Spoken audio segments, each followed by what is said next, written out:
bengok-bengok sak. Ora gek temandang aku wae iso nek ngene. Wis kudane ilang. Jano kok ilang. Terus ngopo nek ngono? Mbok ya temandang jemangkah kaya biasane kae. Nek dilapori apa-apa terus maning jajaran ana wong manusane glendeng nang kono. Mana Baladewa? Komeng meneng wae ngopo kowe? Ati was ora ana gunane lek ku laporan. Nek sampean meneng wae, wah panus maning jajaran. Nah iki mulai iki. Anggere ngarep ngeleti salep lho. Salep apa? Anggere muni panus maning salep jajaran ngono. Mesti nesu wah, nggugu karepe dhewe. Wah, panus maning jajaran iblis kanate. Cahyan sekti mungsuhe Baladewa legane ngatipan.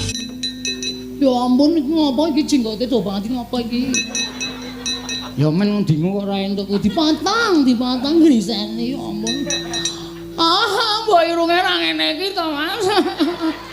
Aku dadi kelingan sing ora-ora.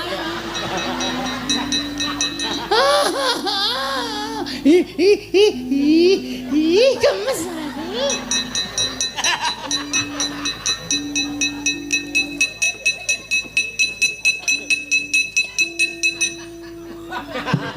Ora ngono kuwi to, Mas. Aku grisi deloke. Kok pecah ndasmu lho, Kong. Nganu apa jenenge iki? Risi ro irungmu lho, Tru. Wis esuk diomoti pucuke iki dwek. Aku ini akate. Tulis. Akate iki. Aku Bagong. Gelem Bagong. Heeh. Rada jelas ae, rada jelas. Sirmu aku wae sawala kata kawaya katuwisya sebare dile bae. Puyer wae ora. Ora isih kuat aku isih kuat. Kembali ngedek kembali ngedek. Tulis. Oh, oke banget. Ngerti dek ini. Agak ada baik. Ada kebasik kita. Akan terjadi kita gedek kebasik. Mangka ngono dadi nggo dolanan. Sakake ya, heeh. Wah, pesone apik iki, Tru. Heeh. Aja dijukuk, kuwi nggone wong mati kuwalat. Wong mati ki ora krasa apa-apa kok kuwalat. Jukuk iso nggo mbeleh wedhus. Lah iya. Baja putih. Heeh. Jarike bathik, Tru. Aja to, Gong, iki ora malingan ngono lho. Lah apa-apa wong mati wis ora krasa kok. Copot jarike. Waduh klambine iki iso nggo jaket nek turu. Ah iya wis. Wis lumayan entuk-entukan. Ben copot nggo cilikke.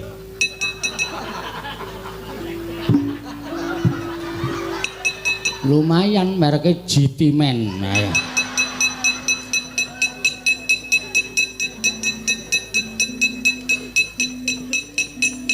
Wedan mlendis ora diturai apa-apa.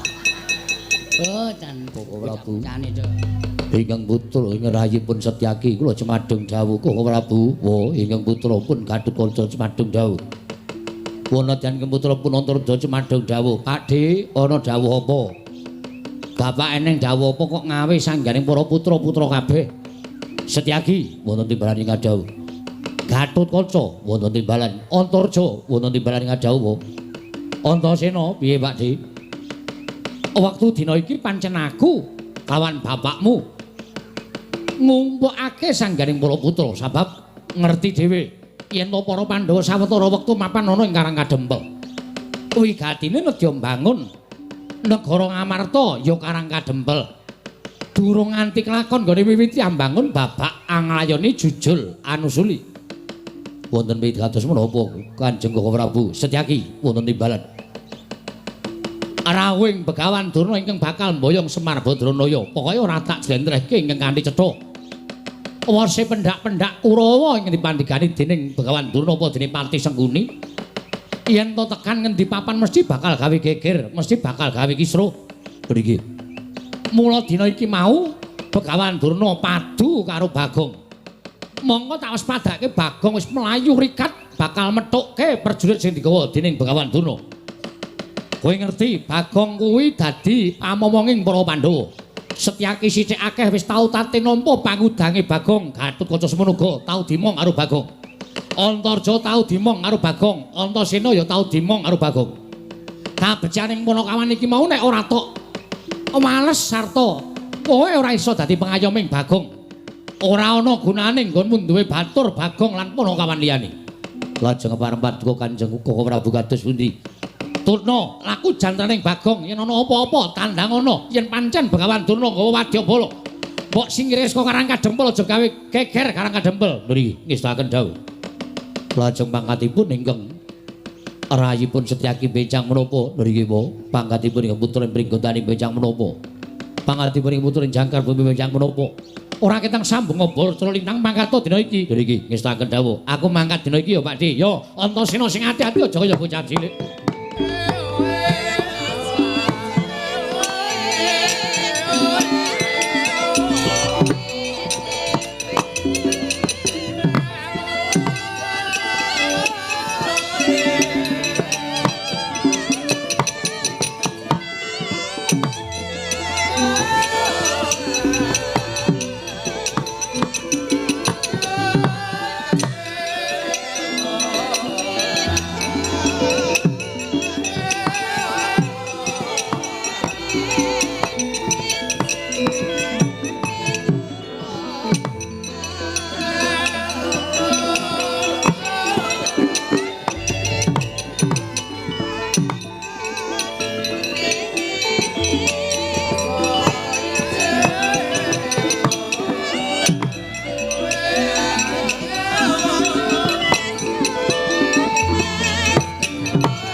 Panalingan remajaring ratri pinenggak jangganira kapisanan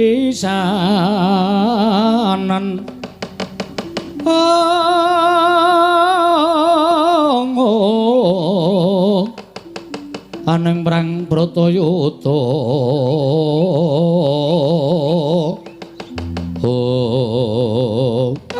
kandhak bleguduk soal gembal Semarante hawala syukur ger syukur anakku murid anakku siswa Nalindra ing Pageralun Prabu Jayeng Sekti mriki kula penemban wonten menapa dene Paduka Ngawi dhateng putra pun Jayeng Sekti ngene ya kowe tak kandhani kowe ngerti dhewe to Bapak guru aku diutus dening anak Prabu Duryudana supaya mboyong marang Semar Badranaya monggo yen aku nganti nggawa para sata Kurawa tan wurunga bakal gawe gegering para kawula.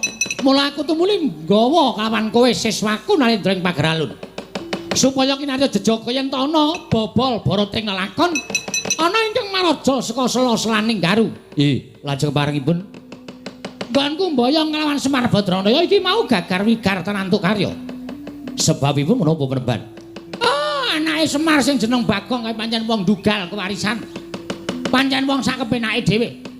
Wani nantang karo Begawan Durna, wani ngelok-elokke ala karo Begawan Durna. Nganti kewetu sumbarku marang Bagong, yen pancen Bagong iso ngalahke marang Begawan Durna. Aku mundur sapadya balaku. Ning yen Bagong kalah karo Begawan Durna aku mboyong Semar Badranaya. Wah. Kemewat ingkang nami Bagong menika. Piyantunipun kados menapa? Kowe urung tau ngerti. Nek kowe ngerti, mesti ora bakal kowe ngira yen to Bagong wani karo Begawan Durna. Wujudanipun kados menapa? Wis ora usah dadak tok gagas wujudane. Ora kaya menungsa lumrah nanging pancen winong-wong dening dewane. Mula Jayang Sekti wonten timbalan. Wadya balamu ketapke. Para Paduka, ora usah dadak gagas perkara sing werna-werna. Wong Karang Kadempel sapa sing mepalangi nggonku bakal mboyong marang Semar. Sirnakno yen perlu Karang Kadempel di bumi angus. Mekaten peneban. Menawi kula mekaten kula nyuwun pangestu ngendikane menapa ing dados dawuhipun Bapak Durna. Yen kowe iso gawe srana Semar boyong marang negara Ngastina, njaluk ngelmu apa kowe tak paringi Jayang Sekti. Njaluk ngelmu apa kowe tak paringi ora usah dadak kowe kuwatir, mesti biuk petunjuk kabeh tak sokke marang kowe. Matur sembah nuwun tanpa pepindhan. Menawi mekaten kelirahan ana dinten sak mangke kula benajeng kalian tiang-tiang Karang Kadempel. Ning sing ati-ati. Sing ati-ati merga iki mau wong-wong Amarta wis mapan ning Karang Kadempel. Klebu Nata Ndarawati lan Nata Ngamarta uga wis mapan ning Karang Kadempel. Mula sing prayitna ngati-ati. Aja gegabah karo wong Karang Kadempel, janji kalah. Aja takon dosa aku ora sudi nampa murid karo kowe. Nyuwun pangestu. Sing ati-ati aja kaya bocah cilik. Jayang Sekti.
Bawa keperanggul mungguing ayuda bapak bawatnya bentar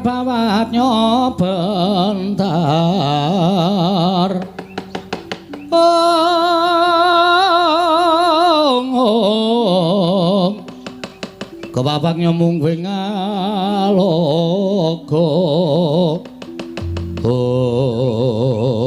wah kaget aku. Awan-awan tak kira ning demit jedul. Iki sapa iki? Matane kok gedene rajamak kaya nduk diceplok. Tru? Rene yo. Ngapa to? Jebul Durna ora nggawa Kurawa, Tru. Sajake iki murite Durna. Durna ya ora mung kok nggawa Kurawa, nek ora nggawa Kurawa mesti nggawa murite. Wah, lah kok iki kok awake keker kaya ngene. Ha terus? Piye iki sapa sing arep mungsuh iki? Lah kowe maju nomor 1 iki ngopo? Tak kira Kurawa. Kurawa wae ana sing tak incim. Sapa? Citraksi. Lah ora Citraksi ya Durmagati sing ngenteng-ngenteng. Ha iki kok wah wis tatone gambar jangkar nggon lengen.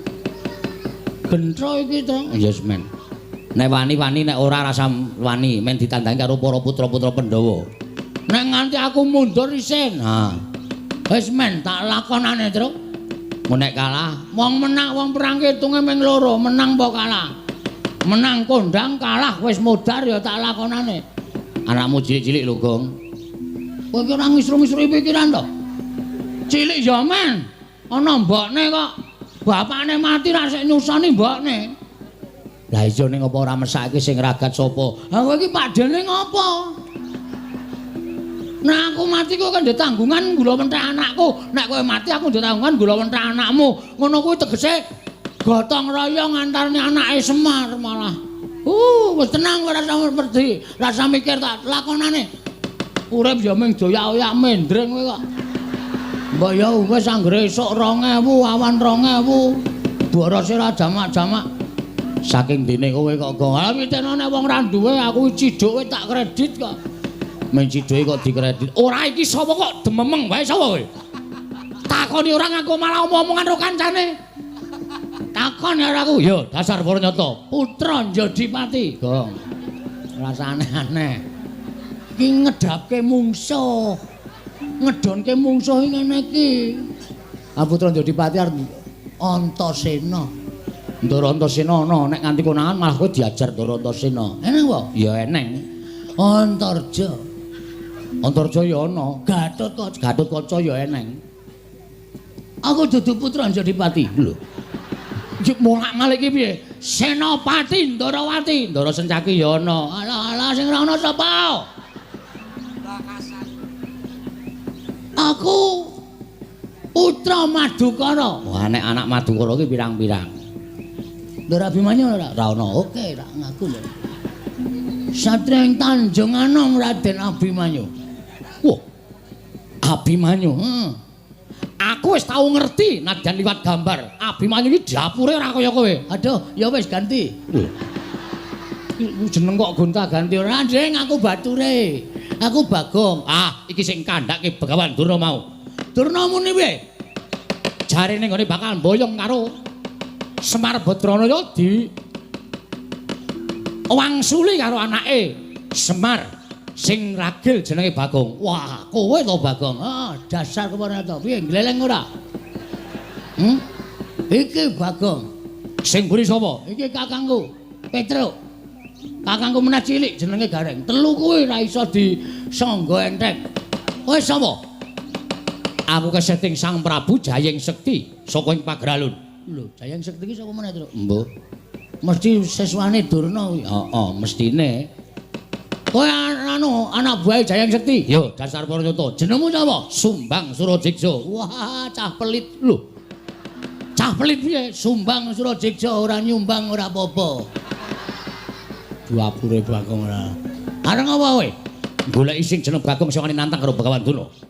Kowe mepalangi Begawan Durna karo mboyong karo Semar Badranaya. Apa wis kandel kulitmu wis 100 balungmu? Ya urung, aku urung atos. Balungku urung kandel kulitmu. Sing penting wong gelut ki hitungane mung wani kok, Mas. Aku wani, kowe wani, rampung ngono ora usah dadak ngetes atos balungku apa kulit-kulitku rasah kesuwen. Kowe wani, aku wani. Lho, kowe wani karo aku. Sing tak wedeni apamu? Minggir lho, minggir lho. Ya. Ndak kedupak aku. Oh ya. Wes aku wis pencak medeni lho. Wani, sing tak wedeni apamu? Ora minggat suarep aku. Kramasi epek-epek. Sik, aku esuk mau wis kramas. Lho, tegese kramasi epek-epek iki tak kramasi sirahmu kanggo gateng sirahmu. Weh lah penyakit ke Sumbang Surajigja. Ora ngerti kridane Bagong. Belum tahu weruh kridane Bagong. Bagong ki sapa? Aku ki anak Semar. Semar ki sapa? Semar ki dewa Ngejawantah. Kae Sang Hyang Ismanta. Ismaya, ha? Ismaya. Ismanta apa Ismaya? Ismaya. Ismanta itu tukang cukur ya, Truk? Heeh. Ismaya. Heeh, Ismaya kae kakangane Bathara Guru. Semar ki menehi aku Aji Jaya Kawijayan tinatah mendhat Jinala Menter. Ning Semar weling karo Bagong. Kowe tak newehi kekuatan tak nehi Aji Jaya Kawijayan, Gong. Ning aja tok nggo sewiyah-wiyah.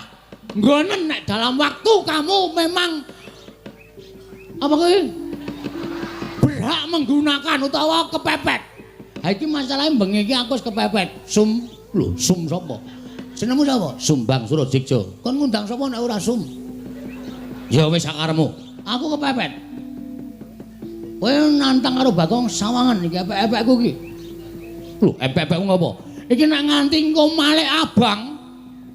Tak tebake diadamu ora jemblong tekan geger aja diundang Bagong. Aku ra wedi. Aduh. Cilaka iki. Ngapusi ora sukses iki. Apa anggapmu aku wedi karo tanganmu? Aku ora wedi. Ayo cobanen. Matno sastra jeneng faktane jengane ora bakal tak tinggal loncat. Maju sejang ae. Untapke nyawamu marang kayanganing Bathara Yama mati-mati.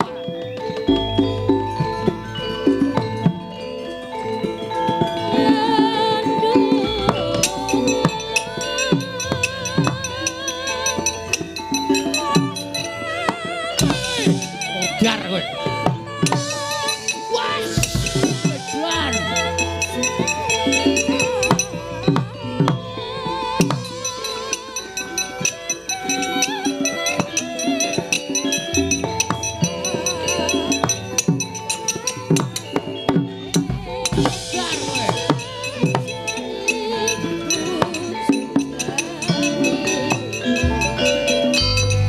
Wis gong, aja dipisah. Ora usah sok gaya ta, kuwi sengit. Kowe iki wis diajar, kowe iki nendang sikile cupet kok nendang diantem bola-bali saka kono ndasmu suarane mak klothak ngono lho. Aku kuwatir nek kowe gagar otak. Ora aja dipisah, ora usah aleman. Iki ana nderek Sencaki. Sapa? Ndoro Sencaki. Ana apa wong? Ana. Piye Bagong? Menjoto ronggon. Menjoto ronggon niki pun mlentrong loro niki. Diantil karo anak buah Durna jenenge Sumbang Sura Siksa. Niki lho tandangane. Mbok ngono. Ora mung do wedangan wae. Kene nyambut gawe piyai-piyai do lenggan. Mangkat. Yo Bagong. Ah ngono. Serang. Yo.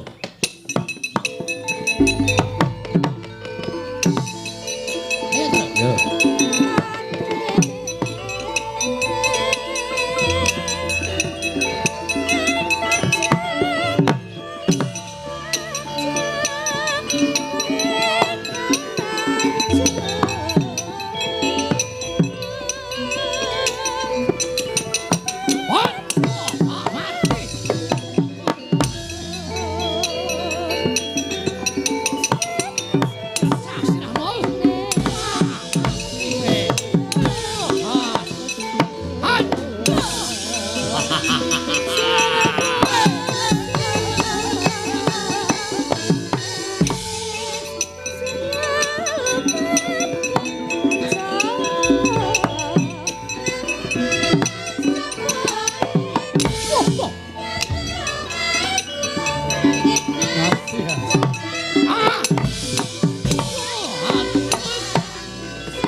Wah, sapa iki? Irung kaya sosis. Petruk kantong bolong anake Semar. Wah. Ayo, bapakmu boyong ning Ngastina. Ora bakal tak wenehake. Ah, jeblok cacamu kowe. Iya. Wah. Mati kowe. Hot. Iya.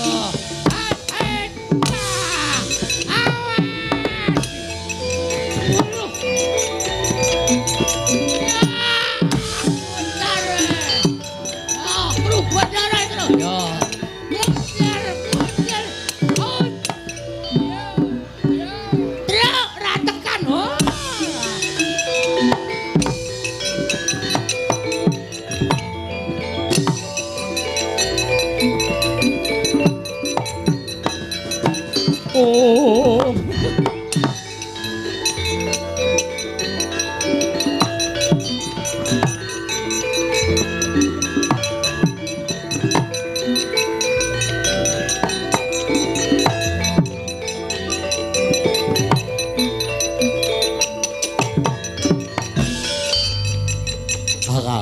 Kakak nama kaya kakak jaga nama sila dengan kata apa kecil kakak mana ada itu non mungsuhmu lah pripun Rede kakak cek begilah siapa ini apa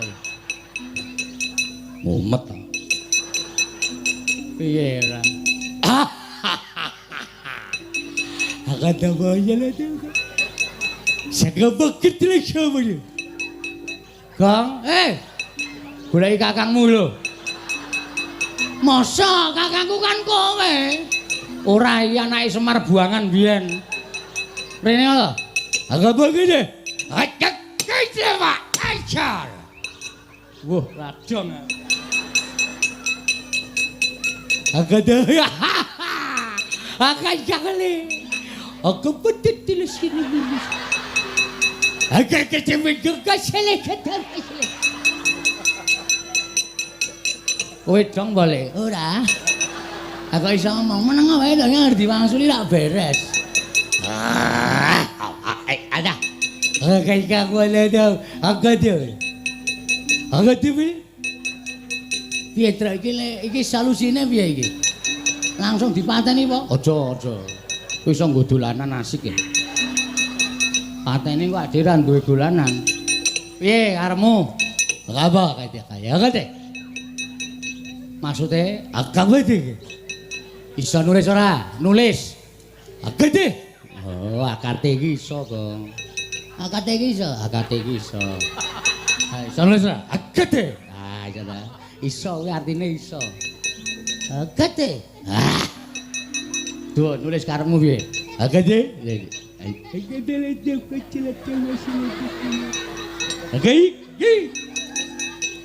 Oh alah, jenengmu sapa? Hello. Oh ya, aku Petro. Aku. Gede kesilaka kelupa. Kerupuk dengkulmu melocot kowe. Petro, kada. Akade aja kada ya. Akade. Aku bude akade. Tulis. Akade iki. Iya. Aku Bagong. Kelewat Bagong. Rada jelas ae rada jelas. Sirmu aku wate sawala katok kawaya ketemu sebari tile bagai. Puyer Patra ora isih kuat aku isih kuat. Kembali ngedek tulis aja buku di mana. Oh oke banget ngerti deh ini agak ada baik ada kebasik ada akan terjadi ada kita kebasik. Mongko ngono dadi nggo dolanan. Sakake ya, Kang. Heeh. Wah, pesone apik iki, Truk. Heeh. Aja dijukuk, kuwi nggone wong mati, kuwalat. Wong mati ki ora krasa apa-apa kok kuwi. Juga iso nggo mbeleh wedhus. Ha iya. Baja putih. Jarike bathik, Tru. Aja to, Gong, iki ora malingan ngono lho. Ora apa-apa wong mati ki ora krasa kok. Copot jarike. Waduh klambine iki iso nggo jaket nek turu, Tru. Ha iya wis. Wis lumayan entuk-entukan. Yen copot nggo cilikke.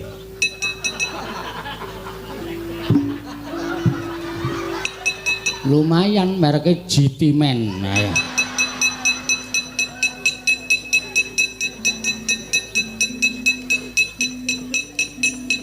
Wedan mlendis Ora diturai apa-apa. Oh, dan bocah-bocahane do. Wah, ketreki banget tenan. awitene aku mengentuk kuwi kok. Ki wangune ratune nggawa mbako. Apa? Kuwi mutah kuwi. Oh. Tak jukuke Mas Tru dilinteng gah. Kena disumet cepete ra jamak-jamak. Brongo cangkemmu mesti. Ayo sapa sing arep ganggu karo kacamel kare.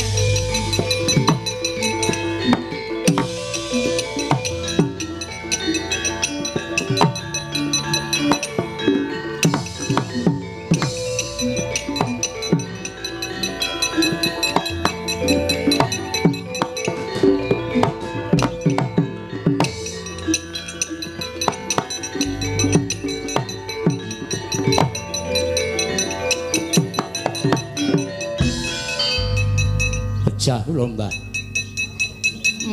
Mengisa apa? Kula majeng pinanggih kaliyan anakipun Semar ingkang nami Bagong.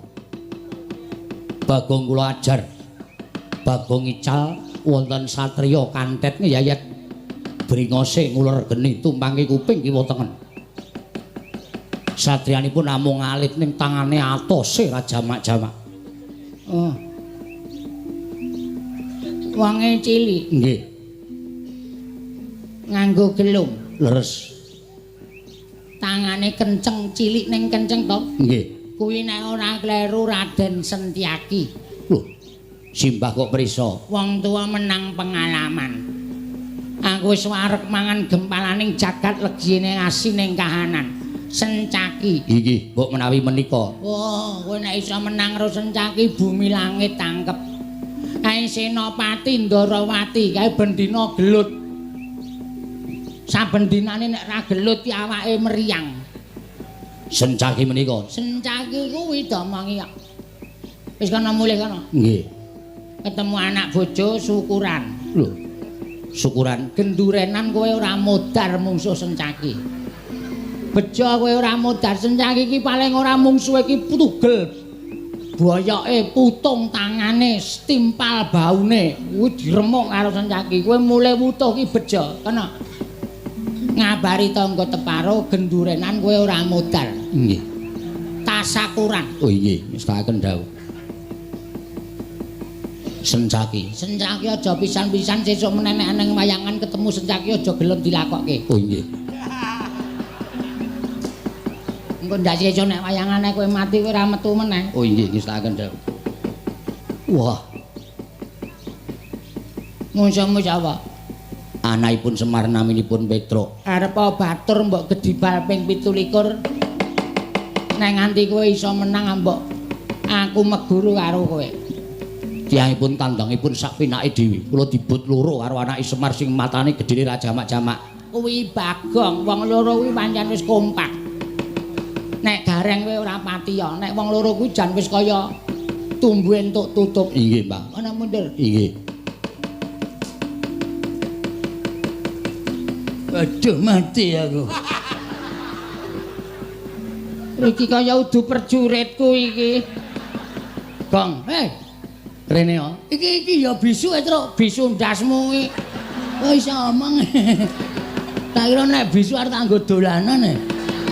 Nggo dolanan ora. Rumangsane. Sukini. Kula wonten dawuh, Mbah. Kowe arep ora penganu jiwamu wedok ning kowe ya duwe jiwa lanang. Injih. Jane kowe iki ra ana gapite ning merga disuwuni kon metu karo Pak Bupati. Nganti tak gawa mrene. Injih, Mbah. Mungsuh wong Karang Kadempel wani apa ora? Nadyan kula menika sok lanang, sok wedok. Manut kebutuhan, Mbah. Ning nek kon mungsuh wong-wong Karang Kadempel ngibarate timun mungsuh duren. Lho. Timune kula. Durene wong-wong Karang Kadempel menang kono mbangane kowe. Nggih gantos. Timun mungsuh krating deng. Kowe tak antem jasmu anggere macem-macem kuwi. Maksude piye? Nggih ngoten niku pokoke sampean semingkir. Sampeyan semingkir wong Karang Kadempel mungsuh kuwa. Aku jane gumul lho kowe iki wong brengosen kok bengesan barang ki ngapa? Make up, Mbah. Ampun benges, make up wong tuwa desa. Benges kok disebut. Wis maju kana. Iso nyirnake wong-wong Karang Kadempel bumi langit. Nangkep kowe dadi mustikaning satriya. Ama Suramrata Jaya Marata imbang yen padha-padha. Mungsuh Sukini bintang panas. Era 89. Sapa sing ora tepung karo aku tau bintangi film Gairah di Semak-semak. Ora mati dening aku derajat apa kowe?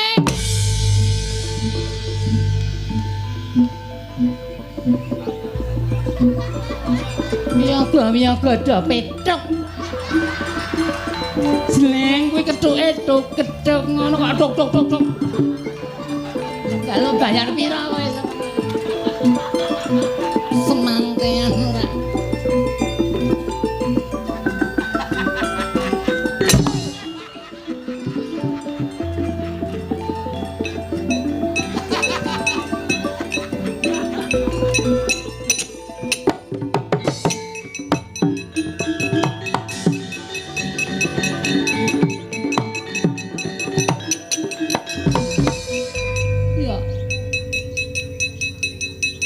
Sopo iki? Takon karo aku, Mas. Iya. Aku Sukini. Sopo? Sukini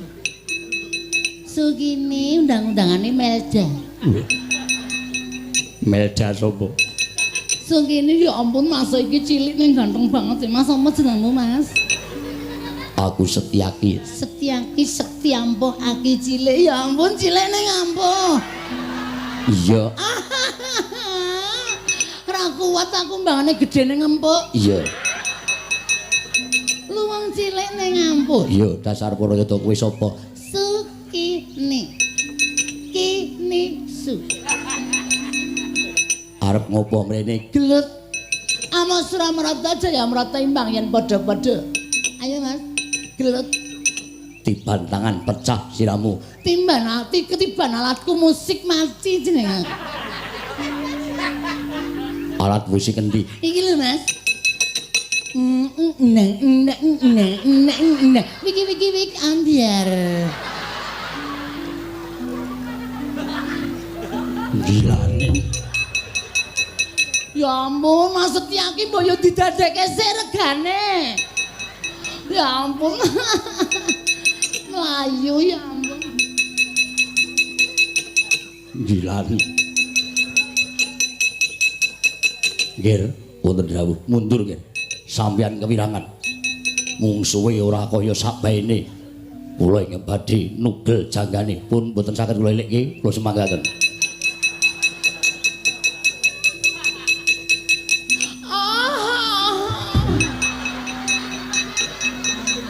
Ya ampun ganteng banget ta iki. Sopo, Mas? Gatot Kaca. Gatot Kaca ya ampun suarane gedene ra jama-jama. Dadaku deg-degan. Aku ya ampun brengose, geli aku.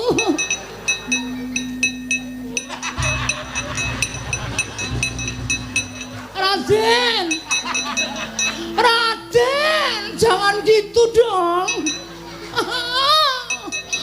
Padahal aku wis nafsu banget lho Raden.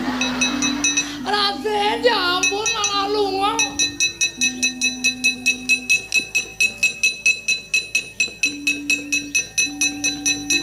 Waduh ya ampun wong karang dempel ganteng kabeh. Ya ampun sapa Mas? Antarja. Antarja ya ampun kaya antar pit antar. Ih. Ya ampun ilang Angslep ning bumi ya ampun maslep ngono kuwi merinding aku. Aku biasanya ya dislep ngono. Ya ampun bilang.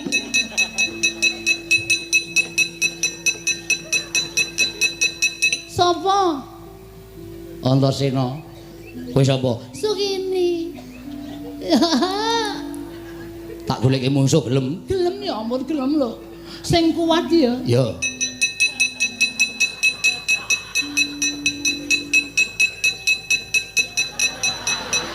Pak, apa? Mungsuhe ampuh banget. Paman Setyaki Kakang Garukaca Kakang Antarja mlayu kabeh. Aku ya arep mlayu. Wah, edan.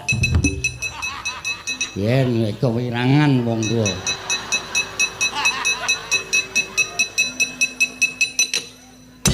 Kadal. Kaget aku. Ya ampun deg-deg blas. Ya ampun. Ih. Gede banget ya. Aku pasti terpuaskan. Sapa Mas? Sapa? Iki sapa omong kok menjap-menjep. Wow, Antasena asu.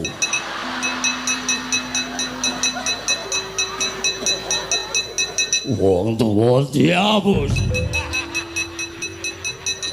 Mas, gede banget aku wis gak iso mbayangke. Semua musuhku lari.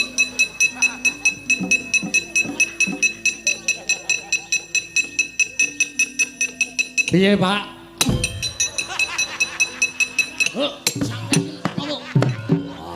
Ora mbles buyak kecek dasmu.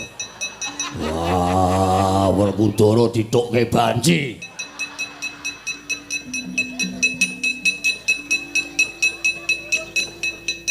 Cuk, bayar durung kowe? Bayar cengelmu. Lho wangi rene. Piye yo, tono wae yo, ngomong ngreget-ngregeti ora. Aku nganti kaya ngono wae tak pethone. Aku wae. Lah iya. Aku arep methoke kok kowe muni aku wae iki mesti punya maksud kowe. Mana? Mbane ra entuk sanganan terus. Nekat tenan. Aja lu, Gong, ora elek-elek iki ora. Ih!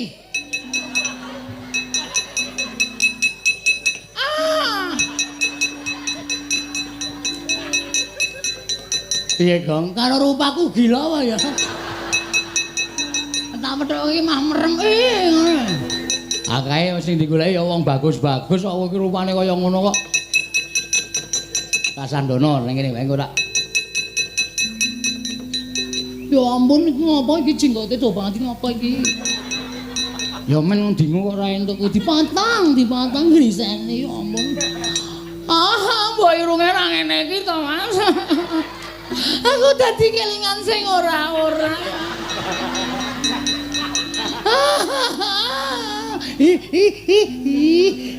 Gemes aku.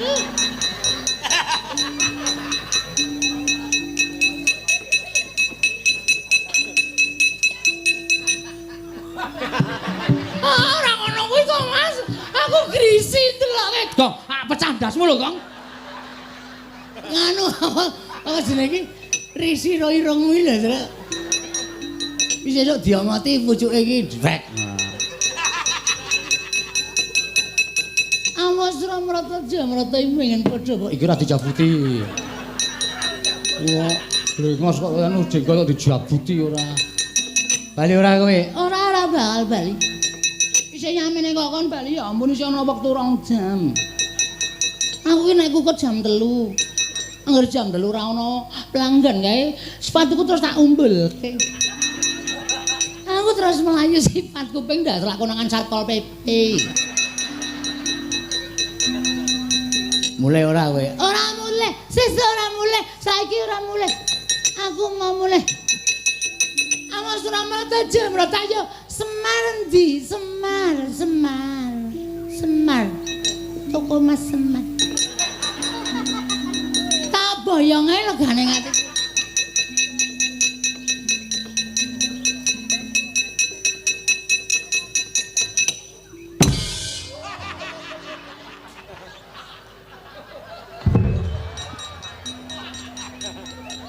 Ya ampun iki mati barang isin jengat ae rene.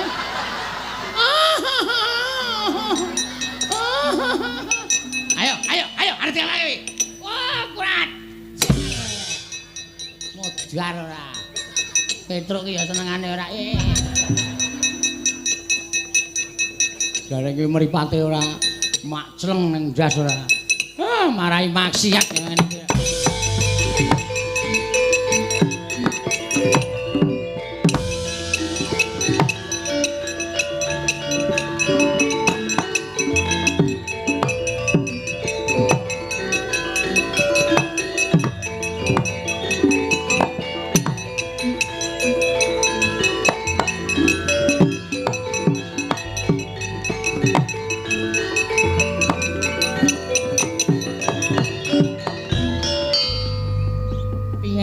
Sukini. Mbah. Kok sajake kagel. Mbah. Ala saturan. Kalah to kowe. Kalah. Ora tau lho, Mbah. Jangan iki kula niku ora tau, Mbah. Sia-sia uripku, Mbah. Loro-loro ati kula mesti sepele karo wong karek kejepe.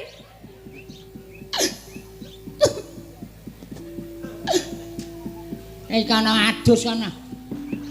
Nek muring-muring terus apa-apa dipecahi, apa-apa dipecahi. Ndak malah ngententeke apa-apa sinuwun kados pundi kawontenan menika sinuwun kula semangga.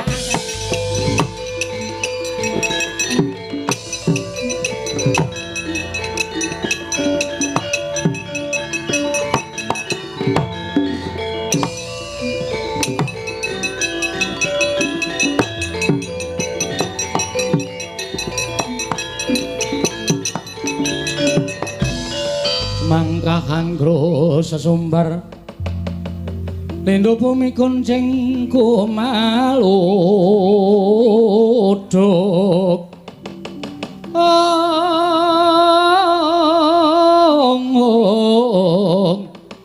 kumaluduk guntur ketup lumembak penyukan kumambang prajurit padha piyaos sak landhean. Wah, wangune wong karang adempel ora kena disonggenteng. Konangan Prabu Jayeng Sekti ora padha kukut genderane aja tuntang nata pragelarun barat.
wonten dawuh Den. Anak-anakku do bubar. Gatotkaca ndelik neng Mega Nurja ambles bumi Setyaki mlayu golek papan pendelikan.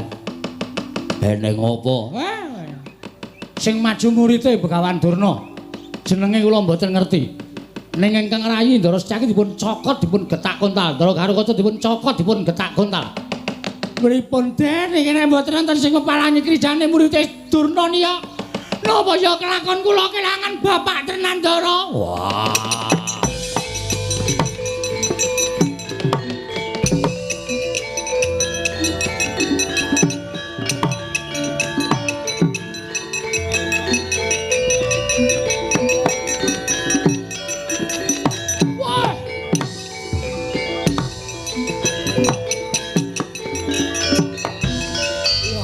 Wong gagah Werkudara. Sapa siswaning Begawan Durna? Prabu Jayeng Sekti. Ayo, meneke Semar apa? Ora bakal lawenehake. Wah, lakon kene Pancangka.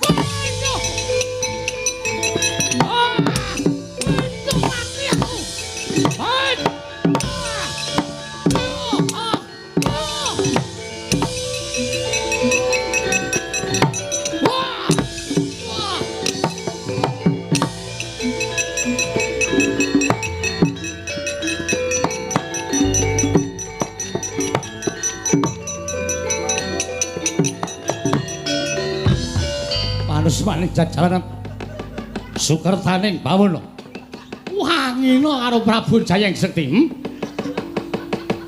Ora minggat saka arep aku tiban panah Kyai Candra Wirayang. Ya Kyai stop kontak. Ora kakon mati dereng aku derajat apa.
Sasat ora ana sing ngimbangi marang kadidayaning Raden Werkudara nanging kena pusakaku Kyai Candra Wirayang ora nggletak apa dianggep aku ora iso ngalahke karo kowe. Ayo ora bakal bisa nglawate prajurit lemboke Pakun Cara-Cara Tiwal para Pandhawa.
Petruk melayu-melayu eneng apa? Ngaturaken triwasan Ndara. Nek kula matur napa Ndara mboten kejot penggalipun mboten kaget. Kowe arep matur apa Petruk? Katon gugup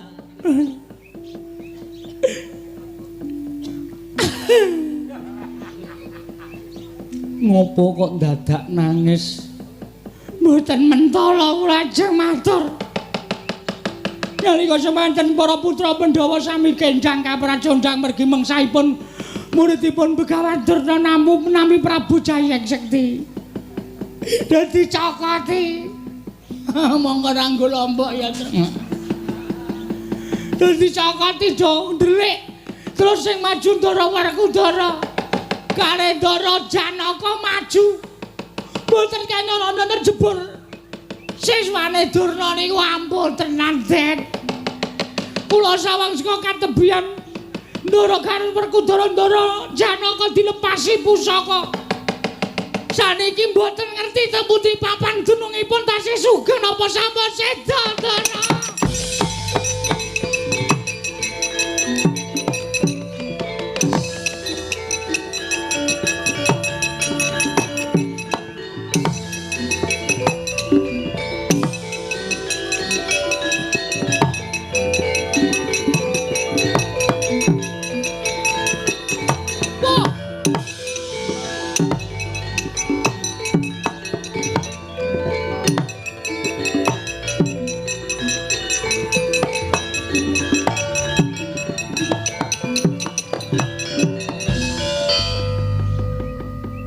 Nuwun sewu sinuwun.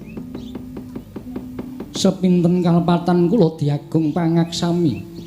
Menapa paduka ingkang namipun Prabu Jayeng Sekti? Ya, wis apa? Dipun tepangaken kula menika pambayuning Pandhawa, kula pun Darma Kusuma. Wah, dal. Nalindra Ngamarta Prabu Darma Kusuma. Inggih, mila mekaten. Sowan kula wonten ngersa maduka Gusti kula Prabu Jayeng Sekti namung badhe nyuwun dawuh. Wonten pundi kadang kula Werkudara menapa dene Arjuna menawi tasih gesang papanipun wonten pundi nanging menawi sampun pejah niating manah kula namung badhe bela pejahipun kadang kula kekalih sinuwun. Prabu Darma Kusuma. Dulurmu wis ora ana. Dulurmu wis tekaning pati dina samengko wis tak kunjara mesti ora bakal tak wenehi urip dulurmu Werkudara karo Janaka.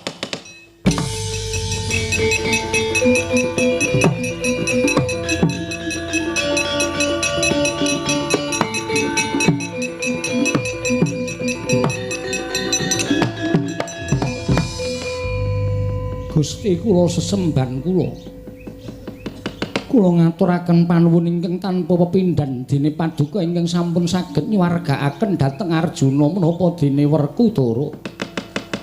Mbok menawi sampun pinesti dhateng purbaning Wang Mahanasa sampun cekap semanten tulisipun kadang kula kekalih anggenipun gesang wonten ing Malam Padang. Malah sak mangke sampun ngantos kadang kula kewala ingkang dipun sampurnakaken. Mugia keparenging galih kula badhe nderek nyuwun tulung dhateng paduka sinuwun Prabu Jayeng Sekti keparenga amurba masesa dhateng gesang kula. Sampun boten wonten ginanipun kula gesang wonten ing Madyapada bebasan sarah mungguing lautan. Wastra lungset ing sampiran menawi kadang kula kekalih sampun boten saged kinukup gesangipun sinuwun. Kula nyuwun dipun sampurnakaken. Wah, candak pakunjaran papanmu Puntadewa. Wah.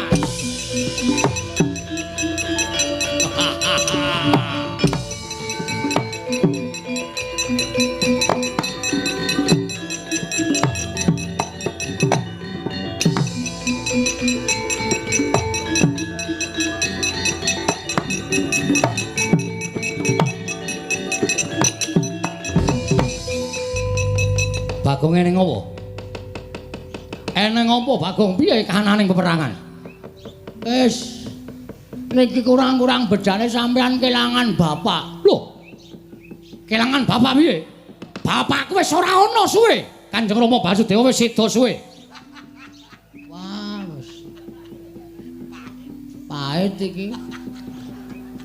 Sampeyan paham mboten maksud kula, sampeyan mboten kelangan bapak sampeyan. Ning kelangan bapak kula. Bapak Semar mesti iso diboyong kalih Begawan Durna. Lho, sebabe Ndara Werkudara ical. Lho, Werkudara ilang. Nggih. Ndara Janaka ilang. Lho, Janaka barang ilang. Heeh. Terus sing terakhir Prabu Puntadewa ilang. Lho, Puntadewa ya ilang. Heeh.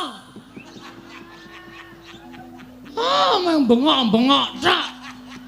Ora gek temandang aku wae iso nek Werkudara ilang. Janaka ilang. Terus ngapa nang ngono? Mbaya temandang jemangkah kaya biasane kae. Nek dilapori apa-apa terus maning jajaran wene wong manungsa glendeng nang kono. Mana Baladewa? Komeng meneng wae ngopo kowe? Ati was ora ana gunane lek laporan. Nek sampean meneng wae, wah panus maning jajaran. Nah iki mulai iki. Anggere ngarep ngeleti salep lho. Salep apa rasane? Anggere muni panung maning salep jajalanat ngono. Mesti nesu wah, nggugu karepe dhewe. Wah, panus maning jajalan iblis nanate. Jayang Sekti mungsuhe Baladewa legane ngadupat.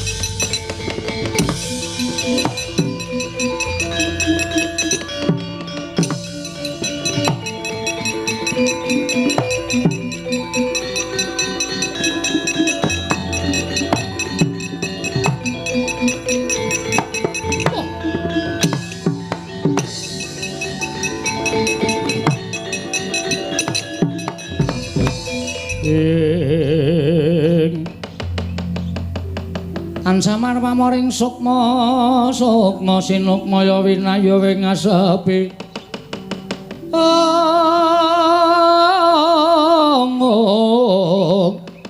sumimen telenging kalbu pambukaning warana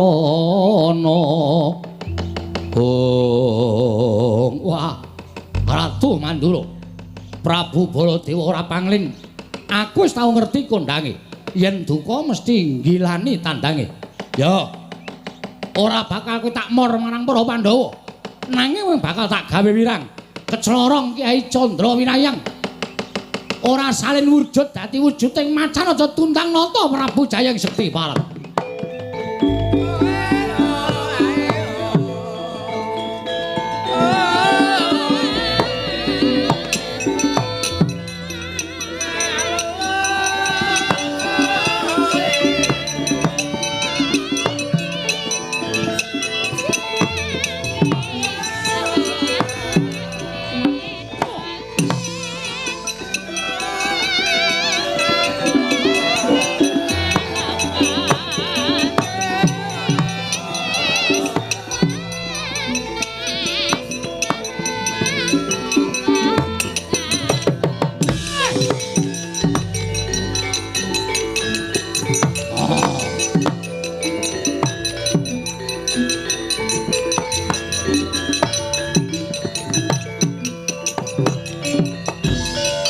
Yoli binatang panumaning jajalanat durung bapak kulitmu durung putung bareng nglepaske pusaka kaya wong jireng getih wedi mati Jayang Sekti ayo tantangan nata Mandura Prabu Baladewa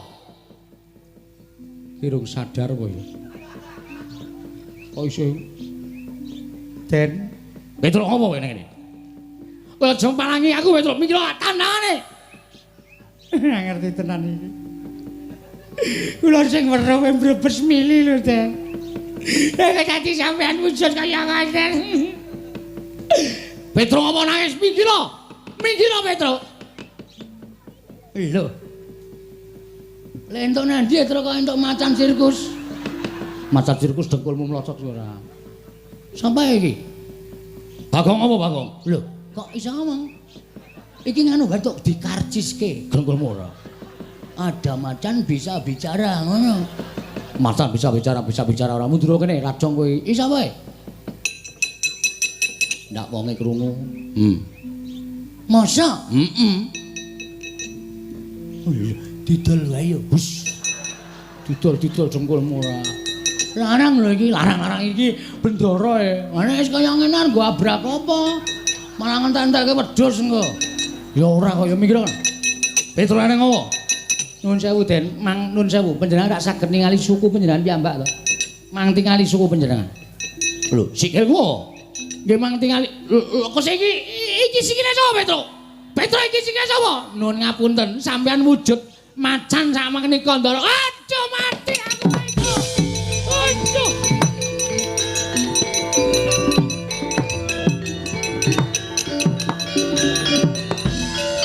Aduh mati Petro. Lah kok aku iso wujud kaya ngene iki piye? Kula nggih mboten ngerti.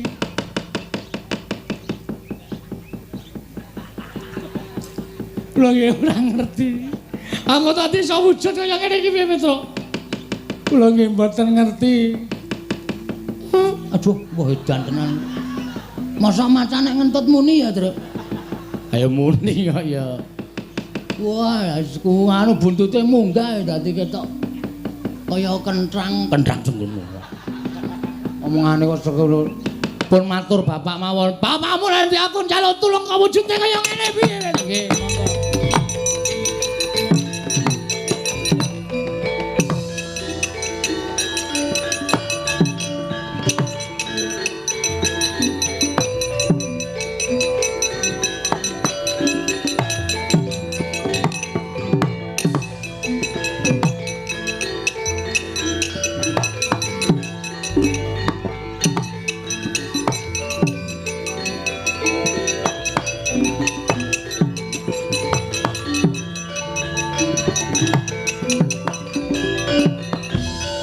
Marekaten prayitna semuriris eka balik titiyani gandayani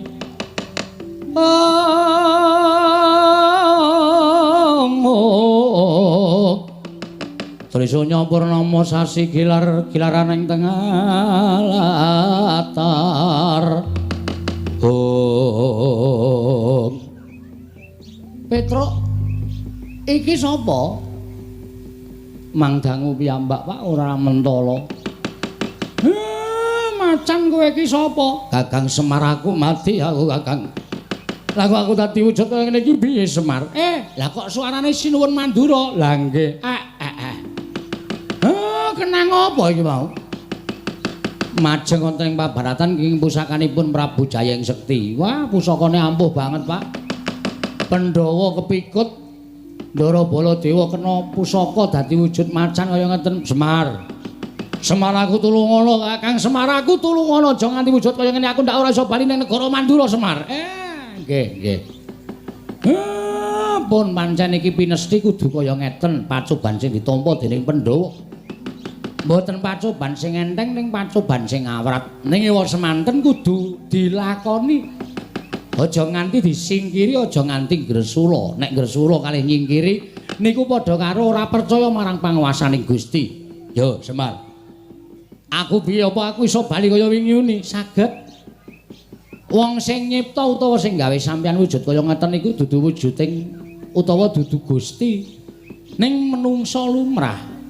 Mula nadyan wujud kaya ngapa? Sampeyan iso disranani, iso disarati. Sarate-sarane piye? Ndara kula Pandhawa ical, Ndara Puntadewa, Ndara Werkudara, Ndara Janaka. Ya. Mang goleki. Mang gundeli emek omongane Semar. Nek sampeyan iso ngetemu karo Ndara Puntadewa, Werkudara, Janaka sing dipikut mungsuh niku sampeyan iso bali kaya wingi-uni. Nek sampeyan ora iso nemokke, nuwun sewu ya sak lawase kaya ngeten niku. Aduh, mati aku Petro piye Petro? Angge digoleki mboten usah bingung. Sampeyan bingung malah mangke ora ketemu malah dadi macan selawase ora coba Mandura kumplang. Iya, nggih pun di nganu lakoni mawon. Nggih Ndara dilakoni mawon. Sampeyan mang goleki paku jarane Ndara-ndara kula Pandhawa. Kula kanteni anak kula Gareng, Bagong kalih Petruk. Petruk kowe ngentutno macan. Waduh. Ae sing ora mlebu warung ya terus. Heeh. Macan mlebu warung ya bubar ora karu-karuan. Nah aku malah cocok wong bakule barang melayu dadi gratis. Wah kuwi ngeyel wis niatmu pancen ndoglas kok Gong. Ayo semen. Ndoglas iki bahasane biyen lho kuwi ya. Ora apa-apa waton dorajong kowe ora masalah. Ayo. Pun ngoten mawon, yen ngono aku njaluk pamit nggih sing ati-ati. Lah kowe piye Semar? Pun kula urusane awak kula dhewe. kula wis tuwa ora usah dikuwatirke, upama kula niku mati ya wis sak trepe wong nyatane kula wis tuwa. Ya aja mati, Pak. Wis to. Rasa kuwatir karo bapakmu, ampun perjalo, Pak, ampun sedo lho. Nala garing rasa kuwatir. Ya nek mati omong tangga teparo, Pak, kok nancepke men urip meneh. Nancepke apa? Stop kontak.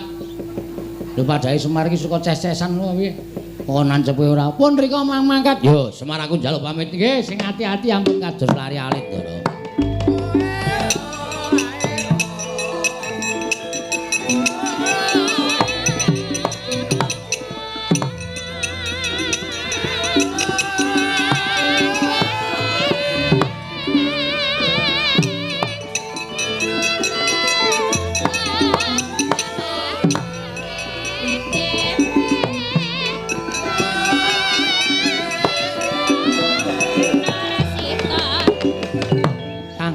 Semar Badranaya sigra mendhet sumping lombok abang dan banting wonten ing Bantala.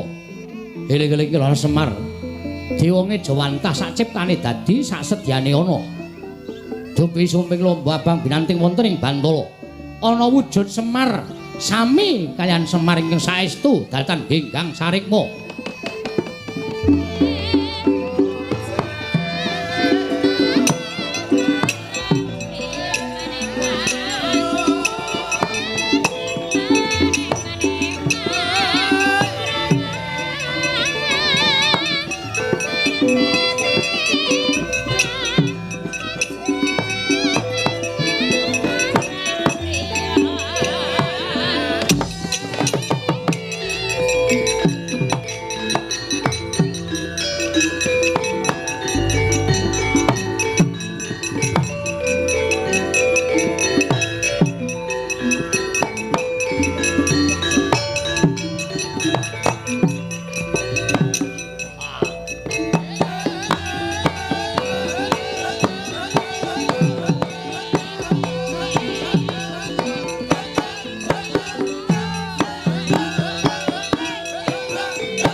Koten prayitna semuriris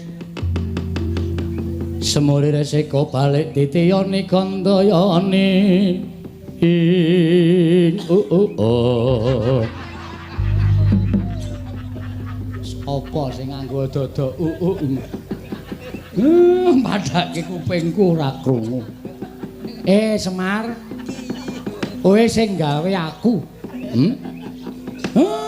pancen nak nggo srana ngapusi Ratu Siswaning Durna kae mau.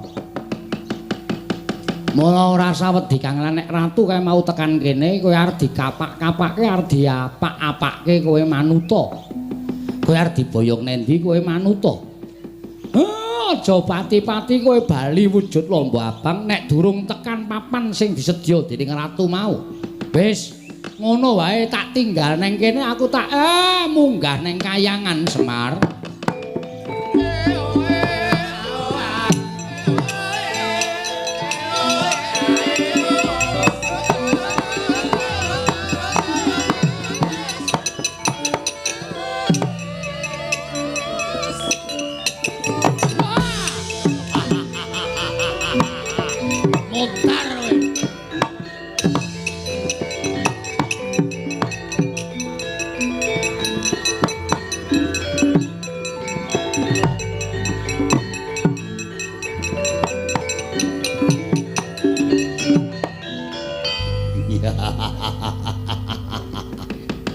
Ngakuwa wong digdaya ngakuwa kowe titis dewa. Ning kowe ora bakal menang karo Prabu Jayeng Sekti. Bendaramu kabeh wis tak pikut. Ora-orane bakal tak gawe macak mesti bakal tak pateni. Mung kari kowe. Tak aturke Bapa Penemban Durna. Aku iso mikut Semar Badranaya. Wah, lah bakal entuk ngelmu sing tak karepake saka Penemban Durna. Mbuh, kowe arep dadi apa kuwi perkaraning Prabu Jayeng Sekti Semar Badranaya.